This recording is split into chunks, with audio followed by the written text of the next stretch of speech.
Great to be back with you guys. Great to have you back. Did anything surprise you today from these hearings?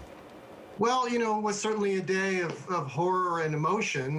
We talked about Officer Goodman, saving Mitt Romney's life potentially there. That's footage we did not see and did not know before. So there was a lot of emotion today. But the strategy of the Democrats becomes clear, I think, which is that they're trying to provide an exit ramp, the last exit ramp, the last off ramp for Republicans to disembark and disentangle themselves from Trump. And if they don't do it this time, there's going to be, shaming and ostracism and repercussions politically for them. Well, we got to look at what I think was described as sheer brutality. Medieval is a word I saw used to describe what the senators and the American people are witnessing here. But at the end of the day, do you think the House managers are able to make the argument that not only was it brutal, but it was in fact created by former President Trump? And that is where the trick in all of this is. Yeah, it's very compelling. Professor Raskin is brilliant at his strategy and the way he's laying things out, using video and audio and emotion as opposed to cold legal arguments, which nobody really wants to listen to. It's working, and you see Senator Cassidy, for example, yesterday changing his position, and there may be more Republicans changing their positions in the days to come. We already know thousands of Republican registered voters are switching their party affiliations already. So there's going to be a lot more to come. There has been some criticism, though, saying that there's a lot of, high professional-looking videos and models and things like that from the other side.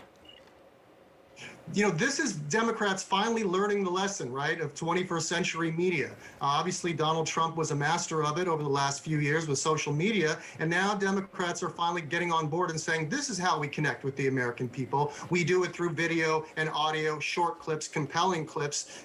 It's effective, and it's working. To that end, I understand that the defense team is scrambling now to try to find and create these video elements to sort of bolster their argument. I don't know what plans they hope to draw from that, but what have you heard about that perspective? Yeah, they're clearly scrambling. I mean, yesterday if it was any indication, right, we had, Trump's, defense lawyers come out and say, the Democrats are doing a fantastic job. We were shocked. We were surprised. We have to change our strategy. That's quite an admission. And yeah, you bet they're scrambling right now. And they don't get to respond until the Democrats are finished. So right now, the Democrats are running the table day after day on them. Do you think the defense team coming in so late could be a detriment to their case? Absolutely. This is the president's own fault because he wants a certain kind of defense and wouldn't allow his original impeachment managers to conduct the kind of defense that they wanted to do. So they resigned, and he couldn't find anyone. So this is kind of scraping the bottom of the barrel in a way, and it's laughable, the kind of arguments they made yesterday compared to what Professor Raskin and his colleagues are doing. Yet and still, Republicans may get on board with it. Yeah, it's up to them. They have to make a choice. And clearly people like Ted Cruz and Josh Hawley have already made their choice. They're going to align themselves with the office and go down with that ship ultimately. But, others are still deciding. And I think this information they're seeing in the coming days is going to be compelling for some.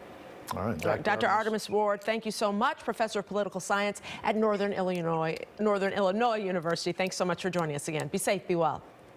You too. Thanks. Take care.